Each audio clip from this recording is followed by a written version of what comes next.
அம்மா அம்மா இப்போ நம்ம வீடியோக்குள்ள போவோம்.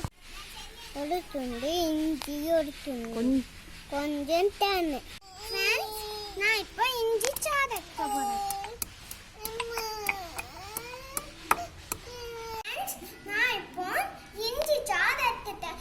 இப்போ நம்ம இந்த தேனை இதில் ஊற்றி மிக்ஸ் பண்ணிக்கலாம். எல்லாத்தையும் ஒரு ஸ்பூனால நல்லா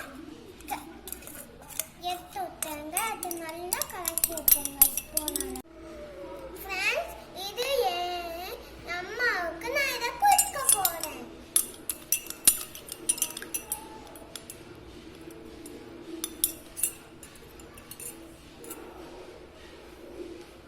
மறக்காம இந்த சேனலை சப்ஸ்கிரைப் பண்ணுங்க, பெல்ல கமெண்ட் பண்ணுங்க, பெல்ல கிளிக் பண்ணுங்க.